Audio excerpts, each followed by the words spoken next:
All right. Hello, everyone. My name is Rashmili Vamula, and I'm the Director of Operations for Digital Page.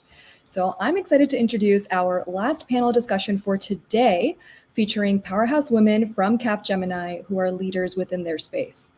First up, Charisma Glassman. She is the Senior Director of Digital Strategy and MarTech Services within BCM Insights and Data.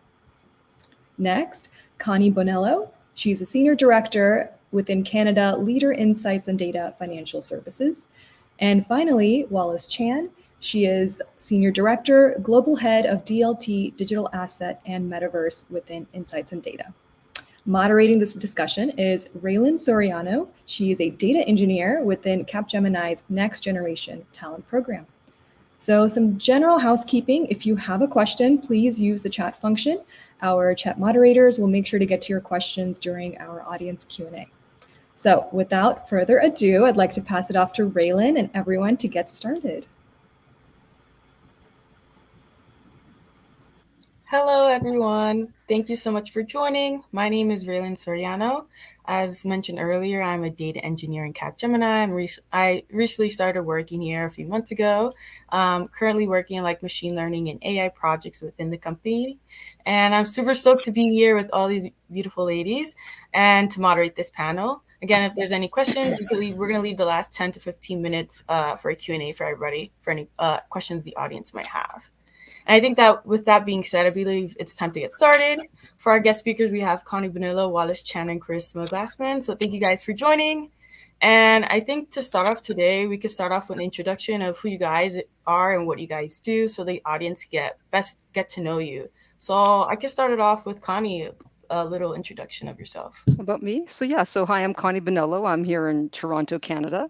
I've been in consulting for a few decades, well, a couple of decades, not that many. But prior to becoming a consultant, I was actually an economist by training, and worked as an economist and decided to do my MBA and joined Deloitte and got involved in the IT space through that. And really got excited about information management, data and analytics, and so forth. And then led the advanced analytics practice at Deloitte as my last role there, and then joined IBM. They approached me about an interesting role that I couldn't refuse, and was really excited about that. And then worked at Accenture and another small consulting firm, and then joined Capgemini. And I lead the FS, or Financial Services Insights and Data practice here in Canada, and really excited about building a practice here in Canada through Capgemini. One of the reasons I joined Capgemini was because of our great capabilities and delivery capabilities in the marketplace, and was really excited about building something. I'm a builder. I like to build things. It's a challenge, for sure. It's not easy. If anyone could do it, it wouldn't be as interesting. But I'm always up for a challenge and like to push myself and to develop and coach people to achieve the best that they can. So that's why I'm here today. And that's my purpose. So my why is to help people grow, develop, and build a practice. Oh, I love that. That's so awesome to hear. Who doesn't want to grow and be challenged to help you better yourself every day? Wow, it's a great introduction. Thank you, Connie. I Oh, you're think, welcome. Yeah. Charisma, do you want to go next? Sure. Hi, I'm Charisma Glassman. I cannot see you all, but I'm sure everybody is watching and hearing me. I have about 17 years of experience in the industry. My background, like Rylan mentioned, is in digital strategy and MarTech services. So most of my career, I've been on the industry side. So I decided to disrupt myself and come to the consulting world to get all of a back to front experience. So in my current role, I wear two hats. In insights and data practice, I am the digital strategy person across MarTech, across BCM. That means all the Wall Street banks, and especially in North America. I also have a vertical that I thoroughly enjoy in my new role, is being a client partner. So I'm a revenue generator, P&L owner, and a salesperson for Morgan Stanley account with Capgemini. Thoroughly enjoying it. It's my fairly new role. I've been here just a little less than 5 months, and I'm looking forward to learning as much as I'm looking forward to contributing. In about 17 years, if one thing I have learned is constantly keep disrupting yourself, keep learning along the way, and you'll find mentors and sponsors who'll keep challenging you to make a great career. That's amazing to hear. Thank you so much. And then lastly, Wallis. Hi, I'm Wallis Chan. I'm a senior director of digital assets, blockchain, and metaverse at Capgemini. I actually came from a data architecture background. I worked as a data architect for over 20 years. And I did the entire aspects of data warehouse designs and, data engineering, data analytics. So basically, the entire soup to nuts of data space. And I came to the blockchain world when I started working on the security services at Citi. And there was a great deal of overlap between graph analytics and blockchain technology.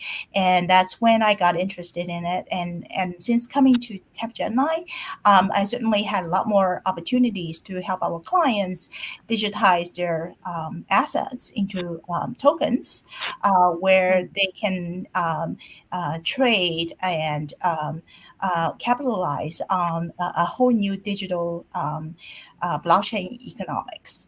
So it's a very exciting role, and there's a lot of movement and opportunities in this space. And I look forward to discussing some of the nuances with you all.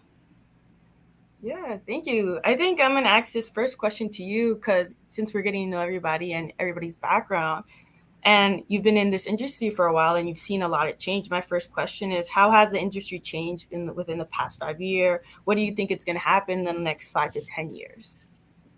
Sure. So yeah, I have definitely seen a great deal of acceleration in the past 5 years. This is both from a data perspective and from analytics perspective. We're seeing a lot more data being consumed and analyzed at a much greater speed. And I read an article somewhere that we can now do AI twice as fast as we did 5 years ago. So at this level of acceleration, I think we will see a lot more adoptions in different industries, even wider and faster adoption than we have today. Yeah, I completely agree. I feel like machine learning and all that stuff wasn't talked too much about. I say this because, I am I'm new to machine learning and AI and stuff like that. But you see a lot of growth the last few years with machine learning and AI and how it's impacted with a lot of companies because a lot of companies are using it now and integrating them in their business and stuff like that. So I think it's like super fascinating and it's just so much room to grow. Like you guys mentioned, like definitely connection of growing and all that stuff. So I think that's awesome. I think the next question I'm going to pass it off is to Connie. Like I know you mentioned you were in the financial section, and what are some challenges that you face in that kind of sector right now? So I've been focusing on the financial services sector for quite a bit of my career, and what we're seeing today in the market for financial services, there's many challenges that they're facing, but I think the top two right now that are kind of top of mind for many organizations in this space is attracting and retaining top talent. I think that's a big one, and I think many industries are facing that, but the financial services sector is really taking that to heart in terms of where they need to focus, particularly people with a deep data and analytics background that are going to be able to modernize them and to position them well into the future. They have lots of legacy systems, and I'll talk about that other challenge that they have there. And then the other thing that they're really focused on right now is around ESG and what their strategy should look like moving forward, and the execution of ESG and taking into consideration multiple stakeholders and their competing priorities and how do they go to market on that. And Capgemini has a fantastic offering in the ESG space, particularly in the data and analytics space, where we're actually bringing in different market data exchanges. We're actually being able able to help our clients be able to more effectively report on it, but also think through what are the complexities around it and positioning them better for the future. And to Wallace's point, like we talked about the fact that AI is, it's getting faster and cheaper as we speak. So keeping up with new technology is always the forefront of financial services organizations. And I'm sure Wallace can talk to about the metaverse and so forth. Like they're thinking about what does that mean in the next 5 years and how are we going to be positioned to compete given the acceleration in technology and new areas and dimensions like the metaverse. And regulatory obligations is always a problem or a challenge for them in terms of being able to effectively report and keep up with those needs and staying close to their customers. There's more options in the market. Non-banks, I'm sure we've heard a lot about that in the marketplace, and how are they going to be competitive to address those organizations that may not be as regulated as they are and may not have the same economic dimensions and needs. And obviously dealing with digital transformation, and many of them have been very effective since COVID in terms of work from home, being more digital and so forth. But how do they keep that momentum going? So those I think are the key ones. And obviously cybersecurity is always a challenge, and making sure there's no data breaches and threats. So as you can see, financial services organizations have a lot of challenges, but there's lots of opportunity as well. There's always a flip side to that in terms of all the opportunities they have if they can address those challenges well and also keep an eye on the future. And that's where organizations like Capgemini are well positioned to support organizations in their journeys to being more successful and connecting to their customers and growing and so forth. So lots on the plate, but that's why they work with organizations like ours. No, yeah, that's great to hear. Like, I agree with that, especially with like data being, I think, so accessible as well. More people have access to it and trying to learn from it, understand it. There's definitely a lot of challenges, which I think you greatly highlighted there. And like it's interesting too, like especially in hearing about new development like metaverse. Like Wallace, do you mind talking about that a little bit? Because like I've been hearing a little bit about it, but I don't know too much about it. Sure. Yeah, so metaverse, I mean, a lot of people think of metaverse right now. It's like a gaming thing, right? So you have your avatars walking around in a metaverse, meeting people and all that. It's actually a lot more than that, right? So why does people buying up land in metaverse? It's a you can reach out to your consumer directly. A lot of people converge. There's a lot of technology convergence in the metaverse. So you have your AI, right? Obviously, you have your augmented reality, your virtual reality. Yeah, combine that with your analytics. Combine that with data from the blockchain, right? And data from your world today. And you have all these technologies, your quantum computing and all that converged together all in the metaverse. And you can do a whole lot with that, right? You can, for example, you can try on different consumer goods in the metaverse and be engaging in that metaverse first before you actually come back to the real world and making a purchase decision, for example, right? You can build your community in the metaverse where you can do a lot of the training and product branding, marketing, and things like that in the metaverse. So it's a brand new world, and there's definitely a lot of opportunity because of the convergence of the technologies. Oh, that sounds super exciting. Like, definitely, like you could tell, like there's a lot coming on and all that stuff, and like there's gonna be a lot of changes going to happen within the metaverse and just like the data industry in general, or just like because it just pushes so fast and stuff like that. So I didn't forget about you, Christmas. So I'm gonna ask you a question next. I think as things change over time, and you have to keep up, but I think it's really also important to think about like if when there's changes, how do you push the ideas that are like new and let me better phrase this. How would you push for systemic change around ideas that are new or popular, basically, since there's like a lot of change going on and people can be stuck in their old ways? So rephrase it again. That the ideas that are new or popular, or that are not new or popular.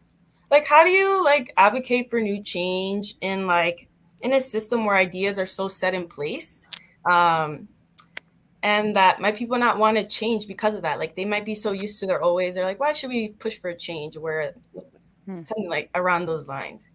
Yeah, I mean, we live in the world of technology and data. Change is inevitable. There's so much change in technology. The tech changes almost every year. So, what I think about change is like change management in an organizational perspective. Capgemini has really good capabilities and offerings in that space too.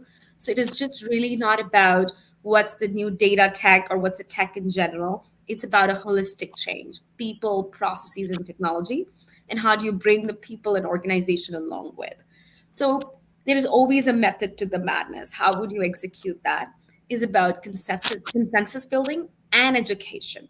So firstly, like how do you present your ideas in front of the clients or your stakeholders is very important.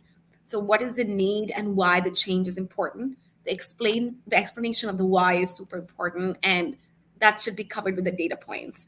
So define the problem statement, gather some information within the organization that why the change is required and why do you need the new technology or why do you need a new data set, and kind of present it in a more visual way, hence the BI tools, the business intelligence tools, and make a business case for that change. This is how you kind of start educating your senior leaders, your organization, and about why a certain project is important and why do you want to execute that. And then you kind of start building consensus.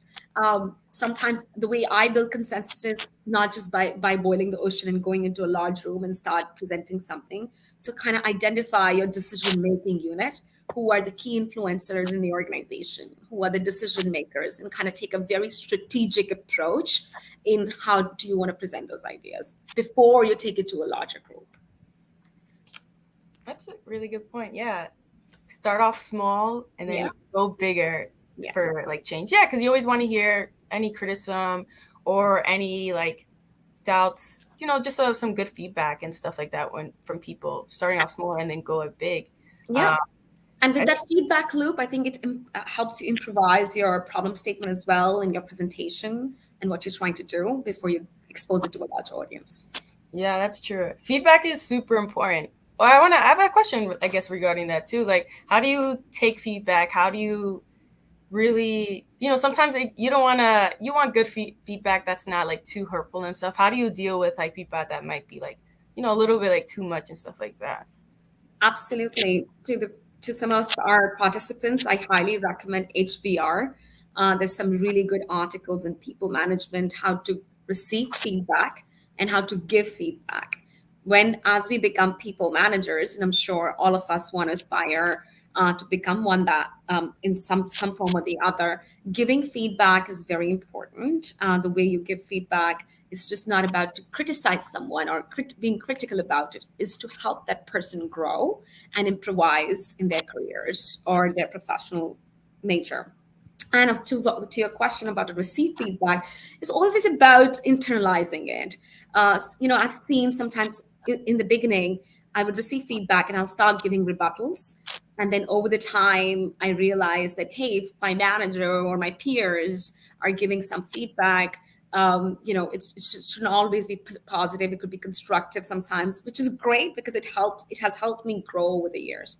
One thing some tech companies do that I really admire is a 360 feedback. So it is just not about getting a feedback performance review from top down from your supervisor or manager, but also one thing I do in my current role and always is peer-to-peer feedback as well. So it should be only managing up, but managing laterally and also managing down. My directs, in our one-on-one setting, they could give me any feedback, or that has really helped me grow over the years. Great. That's awesome. I love hearing that. Also taking feedback from people who might be like, I don't want to say under you because that sounds like kind of weird, but, who, you're their leader. So it's nice to hear like your leaders listening and all that stuff. Do you guys, Connie and Wallis, do you agree with that? Like with that type of feedback loop and stuff? Absolutely. Yeah, I think definitely. Oh, go ahead. actively seeking out feedback is actually very important, right? It's just not just from your peers. You can get it from your clients as well. Get it from people that just have a tangential relationship with you, that they interacted with you in some conferences, help worked with you on some other side projects. I mean, the feedbacks can come from anywhere. And the more feedback you get, the more diverse they are, the better you get, right? Yeah. Thank you. Yeah, that's really good. I think if you, especially you want to become a leader, and I think we're gonna go into leadership, you need to give proper feedback where a person is able to help grow and all that stuff. So I'll start off with Connie. Like, what would you describe your leadership style, or how would you lead others? Yeah, no, leadership is so critical to success because it's all about developing our people and also developing ourselves at the end of the day, so that we can all continuously learn. That's what I love about consulting. It's all about continuous learning. So if I had to describe my leadership style, I would probably say it's depends on the circumstance. So I tend to take more of a adaptive type of leadership style depending on the situation. So, what I mean by situation, I mean around the complexity of the problem we're trying to solve, um, the kinds of people I'm working with, like in terms of their level of experience and their level of engagement, and what kind of outcome we're trying to achieve. And is the clock ticking and we have a huge deadline? So, but for the most part, given the consultative environment that we in, I would say the majority of the time I take a more collaborative coaching approach to leadership. It's just the environment we work in. It's we have people that are highly engaged, highly skilled. Those are the kinds of people we attract and retain as part of our organization. We're dealing with really complex client problems, so you need as much um, input and diverse ideas to make sure we come up with the most creative solutions to help our clients' most important problems. And I do this usually by guiding and asking questions. Sometimes I know the answer, but it's better to get people's perspectives, so they learn. They learn from one another and that people are heard. And I always find that helps in terms of coming up with the more creative solutions. Maybe I don't have the right answer. I might have thought I had the answer, but then I actually learned through that process. And it also allows people to have ownership of that decision that we're taking. So it wasn't just one person decided, and actually it helps in terms of effective execution. So that's the majority of the time. As you know, Raylan, I'm building a practice here in Canada. So sometimes I have to take more of a, why do we exist? A more visionary approach. What's that North Star we're trying to achieve in Canada? It's not going to be easy. It's going to be tough. It's a competitive marketplace. And so to keep people engaged, sometimes you have to be able to create vision. So, what are we trying to achieve? Not just from a numbers perspective, but also what's in it for them. So, it's about creating careers and opportunities that'll help them grow. And if we work on this together and achieve that vision in terms of the growth that we're looking for, the kind of cool clients we want to work with, and the kind of cool projects we want, that makes it better for all of us. So, I take that visionary approach when I'm you know, getting out there and being that cheerleader to get people motivated and excited about what we're trying to do in Canada. And it's not going to be easy. So when it's tough, having that visionary approach really helps.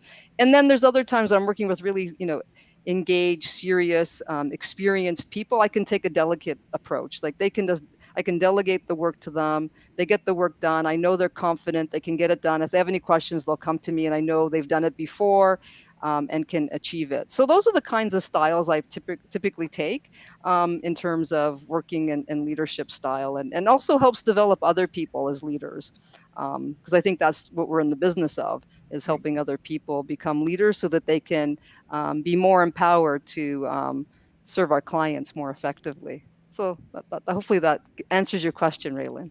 Oh yeah, it does. I do also want to ask the same question to the two other ladies, because you guys are also leaders, and I assume you guys have, every leader is different in how they approach their team. So I'm gonna pass off the same question to you guys. How would you describe your leadership style, and how would you lead others? Wallace, do you want to go first? Oh, sure. Yeah.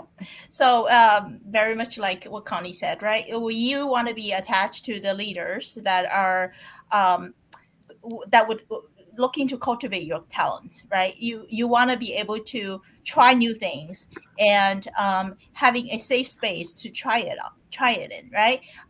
There's a lot of the new technologies around, and so there's a lot of times we're like, oh, let's play it safe, let's stick with the technology that we know. but not trying the bleeding edge stuff, right? But that's often not the right way to go. So my advice to the emergent leaders, you have to be bold. You have to try new things, and it's okay to fail. The more you try new things, the more comfortable you're gonna get. Yeah, completely agree. I highly recommend reading Adam M. Grant's originals. He talks a lot about people management and how you can lead and become better leaders. In fact, I read about it this morning itself. I follow him on Twitter. He is a Wharton guy. He's one of the very famous authors of originals, and he also I think advised with Facebook as well how to lead large organizations with empathy. So along with what Connie and Wallis said, one thing, especially in the COVID times and post-COVID leaders, would be that how you can really lead with empathy. Performance and results are very transactional. They're very important, especially in a very competitive environment. But a good leader always has high IQ and a very high EQ. Yeah, I completely agree. I think it's very easy to look at numbers and never really think about the team, like how they're feeling, because you never know what's going behind the scenes. So I think it's important to have, like, as you mentioned, the high IQ and EQ as well. Yeah, that's super. Yeah, that was a great answers from everyone. Thank you so much. My next question is also kind of do with leadership, and I think I'll pass this off to Charisma too. What do you think is the most significant barrier when it comes to like female leadership? Wow, this is a hot topic these days, isn't it? I haven't read this book, and I know I quote a lot of books because I'm an ardent reader myself. So I was at a dinner last night, and one of my bosses mentioned reading about the Invisible Women. So I'll share the reviews when he's done, and probably I pick it up too.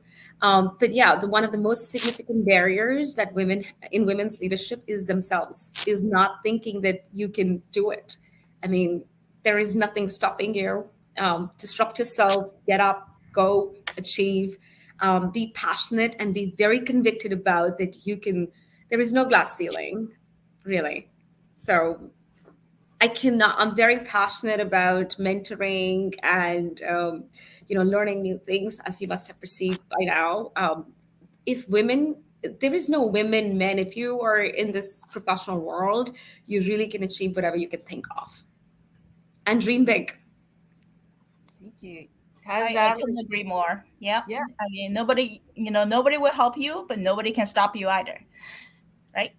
Yeah, completely. Yeah, I was gonna ask you guys, have like wanted to comment on that too. But yeah, I agree too. I think it's really impactful to hear that too, because I think sometimes like I hear like a lot of times where women like, we're very like can be very tactical, don't want to take risk and all that stuff. But it's important to take those risks, really push yourself to be out there. And sometimes, at least for me in my personal experience, like I have had times where I'm like doubt myself. I'm like, what? Why did I doubt myself? I knew I could do it in the end. So I think it's like that's a really important point to point out, like to really believe in yourself and push out. And that's really I would love to hear about that book later.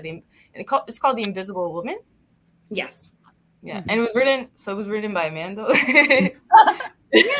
Yeah. Most of my career, I've had male mentors and sponsors.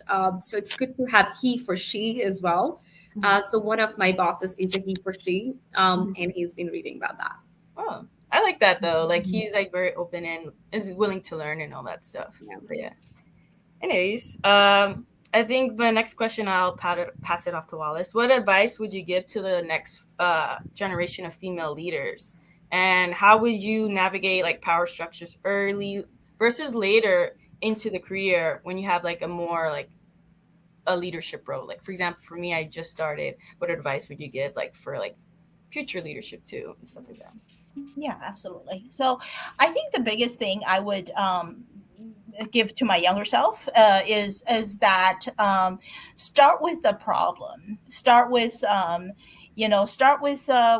with the problem solving instead of the technologies, because that seems to be a rabbit hole that we all get stuck at some point in our life.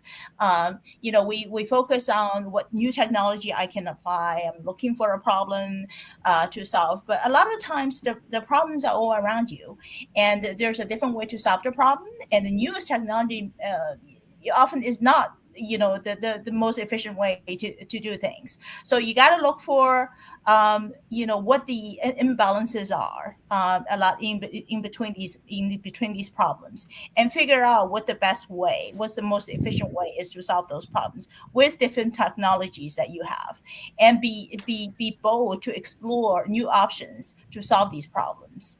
And I often think that a lot of women get stuck in a bubble that's created by themselves, right? So we tend to be perfectionist. We want things to look good. We want things to be perfect before we would come out and say, hey, I think maybe we should try this. We want to have a prototype already built before we would come out, and a working prototype a lot of times, right? So, but that's and as I work with most of the men in my life in the technology, men would tend to approach things more boldly than women, and I think that's something the younger generation probably be something that they can look in their career path, is something you want to come out and try something bold and new, and not be afraid of what other people think of you, right? Hmm. Couldn't agree more. Yeah, and if I may add to what Wallace said, this fear of rejection, that's just the name of the game. And I call it having Teflon skin, because, it's going to happen. And I think, we don't need to be perfect. There's going to be rejection, but what did we learn from that? So kind of reframing the risk that we took, and what did we learn from it, and how can I be better moving forward, and taking chances, and making ourselves visible to the invisible woman. Like, how do we make ourselves present and visible, I think is so critical. And yeah, things are going to go wrong, but learn from it and move on. There's nothing, as my mom would say, can't be fixed tomorrow. If with the right attitude, and with the right coaching, and with the right mentoring, and attitude at the end of the day, and not shying away from it. Like, do I always get it right? No, but that's okay. None of us do. Some of us had bad days. I had a bad day. Oh, wait, what did I get from it? Nothing tomorrow can't fix, I always say, and move on from it. So I think Wallace and Charisma, I probably do that every day. We all do. So it's all good. Yeah. Yeah. I'll go kind of off that. Like, and this is a question for anybody or everybody can answer as well. Like, what is like the biggest challenge you face like in your career, and how did you handle it? Oh, so many. It's like a generic question. Yeah. Wallace or Connie, do you want to go first? That's a tough question. So I have to try to figure out one, but maybe Wallace has one at the top of her head. I don't know. I think visibility is really the toughest challenge, right? I mean, for a woman in the technology field, a lot of the times people have certain assumptions about you. They don't really, I guess, a lot of times take you seriously as a technologist. And then I think there are ways around it. One is by building your personal brand, right? Go out there, put out the original content, market yourself wisely, and network. So put your names out there. And I think a lot of when we starting out our career, we're not doing enough of that. As I get older and getting more experience in the technology field, a lot of these things are just related.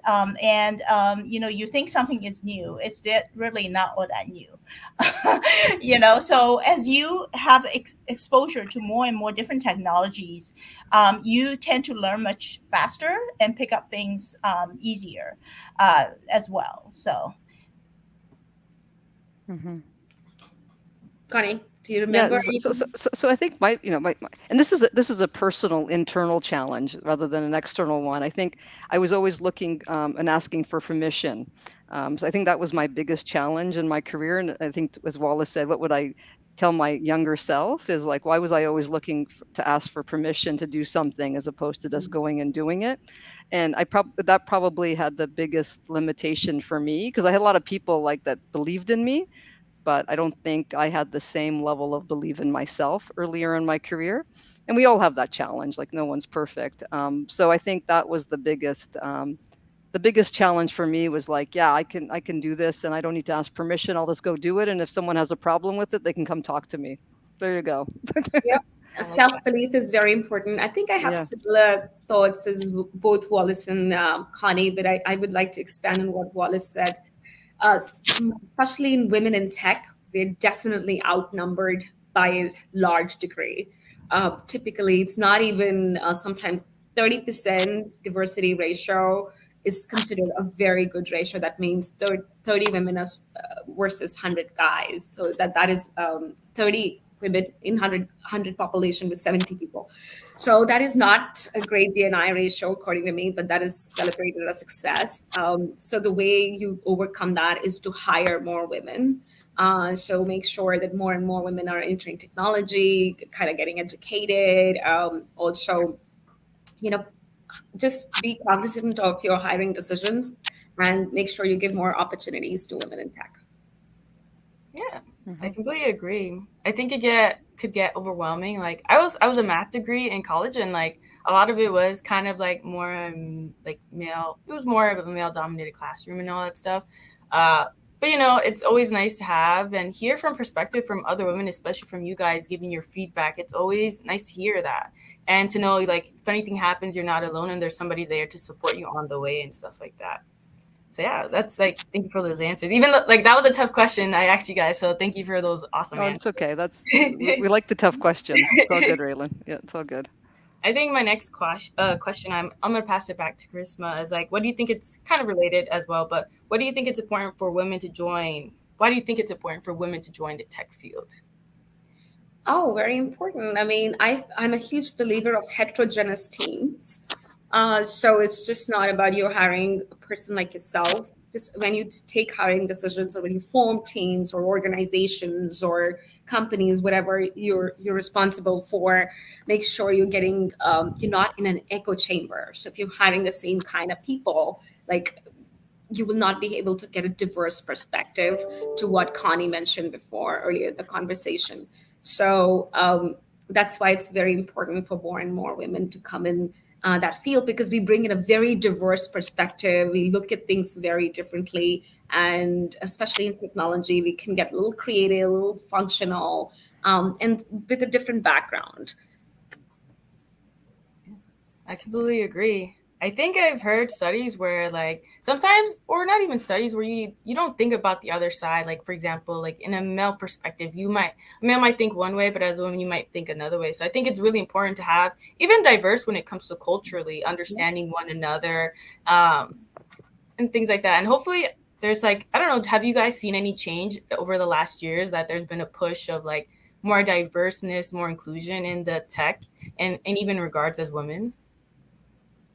Oh, definitely. Over the years, there's been a huge, shift in terms of more women entering into the tech industry or the data and analytics space. And, to Charisma's point, I think as more women get into the space, more women will be attracted to it. So I think that's why women need to be in the tech space so that more women see role models. They're interested in the space. We can mentor and coach each other. I think that's really critical and take other young women under their wing, so that they can grow and build their confidence in the space. So yeah, definitely there's been a trend upwards. There's always, it's not linear, let's be honest. There's a little bit of a zigzag sometimes, but I think, that's just the reality of the world we live in. I do want to add to that Connie's point is women in leadership roles. It's just not just getting and hiring this women in tech, but I want to see more and more women in leadership roles. We do have a problem in when we do hiring. Sometimes there is a hiring bias, especially there's a promotion bias. Women have to prove themselves quite a little bit more as compared to our male colleagues. At least that has been data that proves that. So definitely want to see more and more women in leadership roles in future as well. Yeah, for sure. I also remember seeing like it was a study where women usually don't apply less for jobs that are they're most of the time qualified or more than qualified to apply to, but they don't. Which when I heard about that, I was shocked. It was like, whoa. And when usually like the men counterpart, they usually apply and get it and stuff like that. So I think that's a really good point that kind of ties that all in together. So yeah. Like what doesn't hurt to apply. The worst that's going to happen, they don't respond. Yeah, and they do that a lot.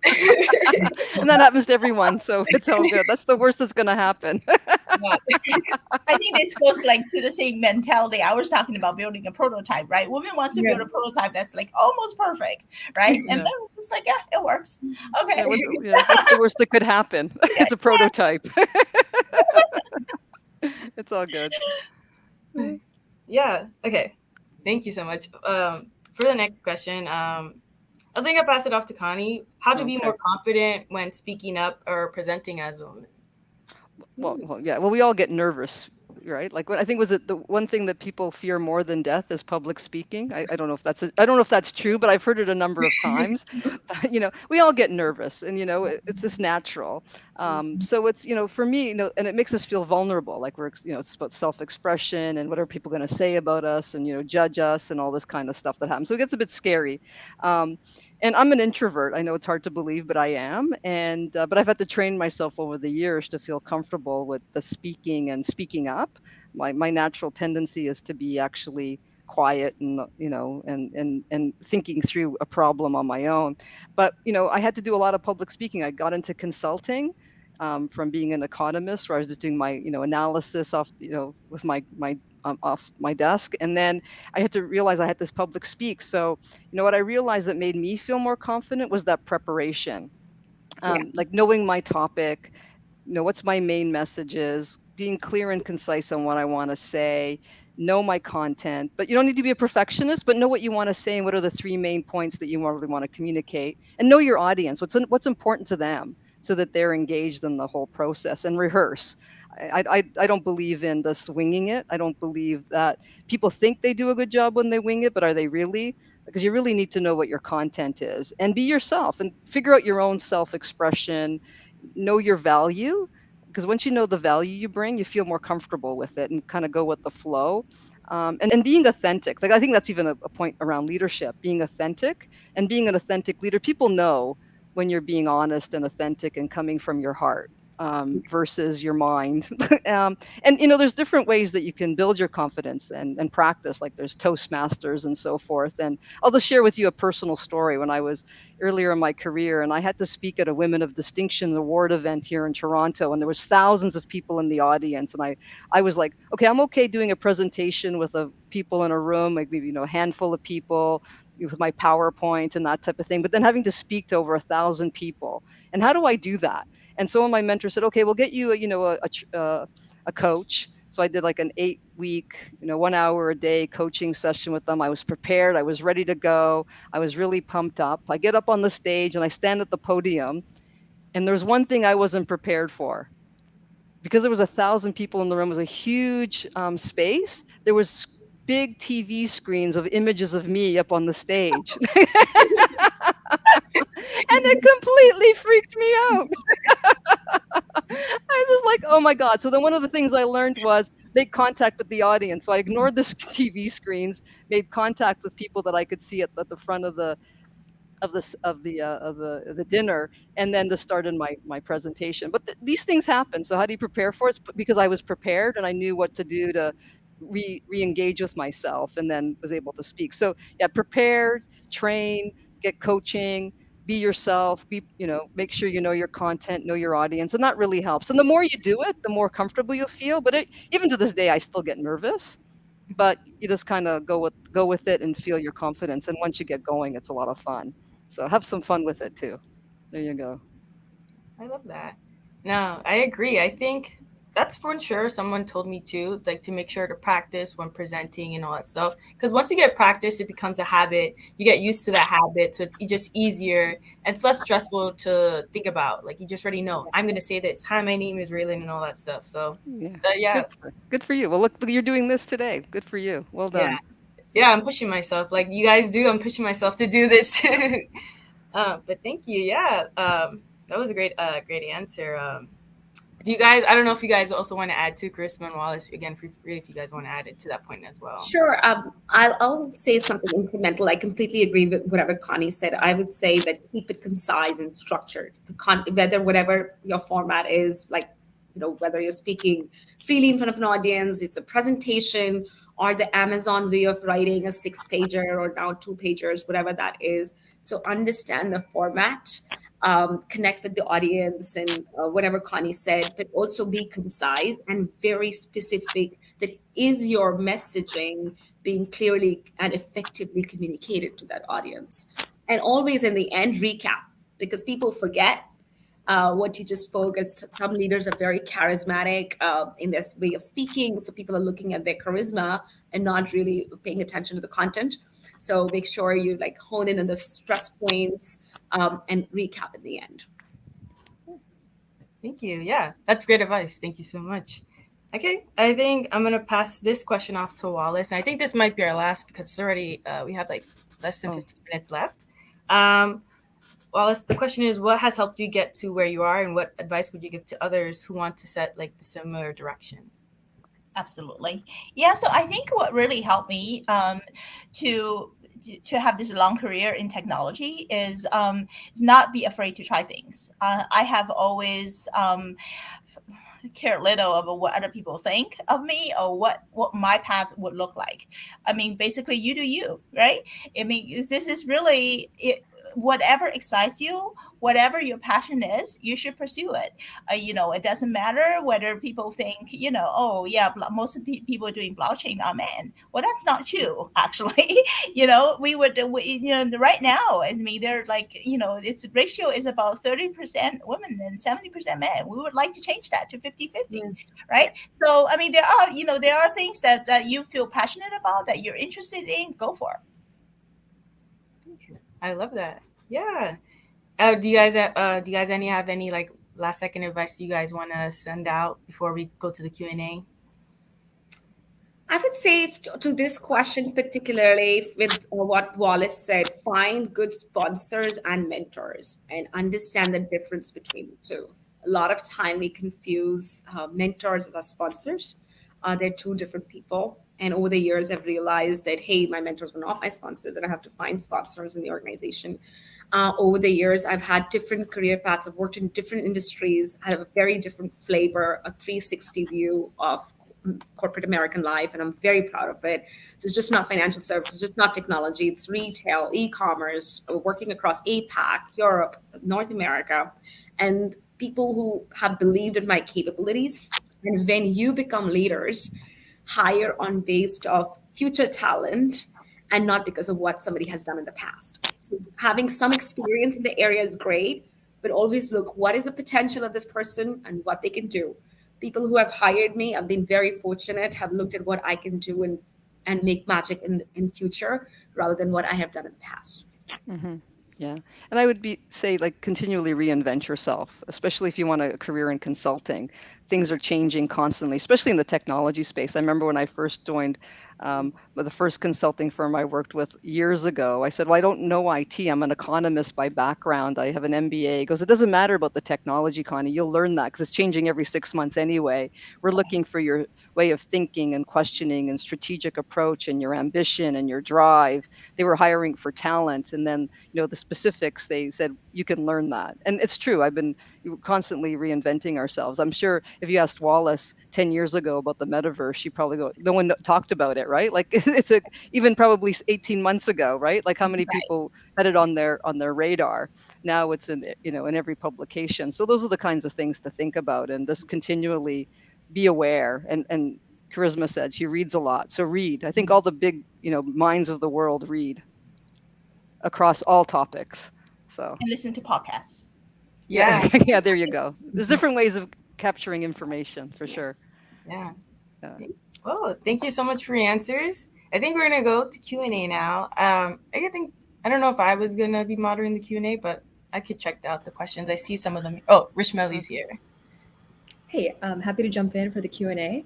So there are some questions that came throughout the session. I didn't want to interrupt you guys because the flow was going so well, but I did want to jump back to them.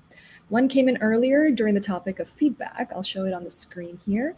So, question about receiving feedback. I sometimes struggle with having people give me feedback. Have any of you gotten the same or felt the same? And how did you remedy this? Is this for a particular person? Anyone? I think, Charisma, you were speaking about feedback earlier, and I think that's where this question follow-up came from. Absolutely. Thanks, Rashmi. Happy to take it. So, Kaylin, I hope I'm not mispronouncing your name. In my career, initially, like I mentioned, that it was hard for me as well to take feedback, and I would constantly give rebuttals or try to give an explanation to why that person thought about me or gave me that particular feedback.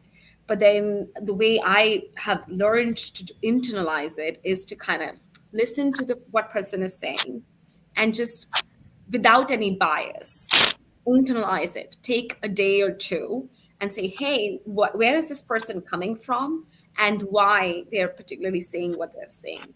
And then kind of form a very logical thought process before you start on replying. And most of the time, sometimes it's always okay to bounce around ideas too. So if somebody's saying, hey, you spoke a lot at a meeting, I'm just giving you an example, or hey, you do not participate in meetings. So you can also cross-check that feedback without quoting that you got it from other of your peers or some of your friends, and say, hey, do you think I do that often? And if the answer is yes, then it's time to change. So it's always good to internalize it, take a pause, some time to react to it before you react to it, and then also kind of bounce around with other people if they have observed similar things about you. Hope that helps. Awesome, thank you. The next one's a pretty general question, kind of going back to the basics here, but what kind of resources do tech companies offer to help entry-level candidates to be successful? Coaches, mentors. So we alluded to this, you guys alluded to this in the last question right here, but is there anything else you'd like to add here? Well, if I may, it's Connie.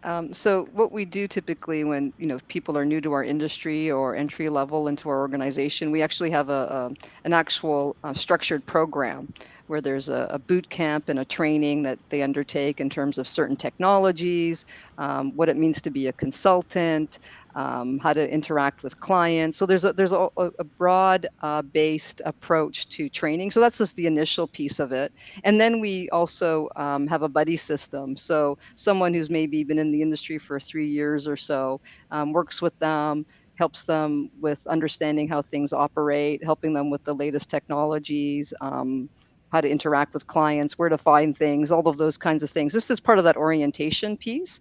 And then what we do here in Canada is that we look at what our specific needs are in the marketplace and what our clients looking for. And then we do a deep dive training in specific technologies, as well as understanding the industry, say financial services like banking and capital markets, or insurance, depending on where they grow. And then we assign them a coach and to help them in terms of defining their career plans, doing check-ins every so often in terms of how things are progressing. Are they on track? What do they need? All of those kinds of things. So we're quite supportive of people that are entering our practice here in Canada. We just actually hired 2 people this year in Canada from a couple of the major schools at the master's levels. They have some great experience, and I've asked after about a month. I said, "How's it going?" They gave us some feedback. We adjusted because so part of this is understanding their specific unique needs as well as what we are looking at in the marketplace. So let's just give you an example of how we help entry level folks get oriented and engaged and be part of the team at the end of the day. And I interact with them on a regular basis as well, just so that they know it's an open door policy if they ever need anything. Yeah, I'd like to add something. I think, Wallis, you're fairly new to this organization, but something that you may not be aware of, but something they have started is a people manager program at Capgemini.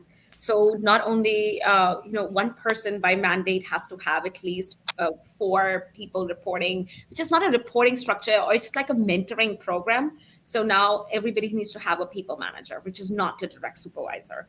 So that ways you can get a 360 feedback like I talked about, or not only with your technical skills, but also your interpersonal skills and soft skills that will hold around you and make you ready for your next gig. Yeah, and there's definitely a lot of informal training opportunities Yeah. around, like people running boot camps, and it's microdosing of new technologies, right? So you can get an hour here, an hour there. You don't have to spend a whole day doing trainings. Yep. Awesome. Thank you. And one last question before we wrap up. This was submitted by a hackathon participant. How do you convince naysayers on proposals when you've already used the earlier recommendations all of you have made, using Power BI, prepare leadership for change, etc.? So if nothing else works, what do we do?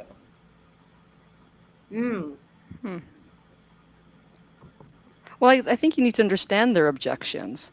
One of the things I've learned early on in the business development cycle is when you hear the no, that's when the sales cycle starts. So I think it's really important to peel the onion on this one and understand where the no is coming from and ask the important questions like why. Because once you understand where that's coming from, then you can kind of say, you can come up with a different approach or a different angle, and in a sense, understand their perspectives. So that's my perspective is continue the conversation and continue to ask the why question and what could we be doing different or what do you suggest? I think those are the ways that you can keep the conversation going versus running in the other direction I or giving up. Yeah. I 100% agree with that. Try, and also to add to Connie's point, like try different approaches with this person. So there are some difficult clients or difficult personalities where they always like to, or contrarians, always start with the negative. We all have them in different forms as stakeholders or team players. I would use different approaches of consultative sales or consultative approach to attack to a problem or to tackle a problem. And the worst case scenario, you will learn how to work around those naysayers and get to your objective as well. Wallis, do you want to add something? Yeah, no. So based on what Connie and Charisma said, right, that totally makes sense. And a lot of times, I found that a lot of the information actually comes out in a kind of non-formal setting. So we would often have drinks or have dinner, and people would tell you more about their perspective and why they're saying no to some of the things you propose. Yeah, thank you. Yeah. That's good. Those are all very good. Thank you. This isn't a question, but I did want to share this comment, which is true. The why and asking 5 whys or just really getting down to the root of the problem has been a consistent theme so far with the hackathon. And it works very well, especially within data science and data analytics. Like, why are the analysis and the data this way? So just wanted to share that you guys are on brand for us this weekend. Good to hear. Yeah. Awesome. So that concludes this session. Thank you all so much, all the panelists as well as Raylan for moderating a great session. Thank you for your time, your insight, and your wisdom. So as a recap, we talked about all things tech, leadership, and advancing women, and how to pay it forward. So as I mentioned at the beginning, and I'm sure you've learned this by now, but these women are making a huge impact in their space. So thank you all once again. Well, thank you and good luck with the hackathon. Enjoy the rest of the hackathon. Thank Good you. luck. Hope to see some of you in Capgemini. Yes, that would be lovely. Right. Okay. Awesome. So I'll just share a few notes about the rest of the events.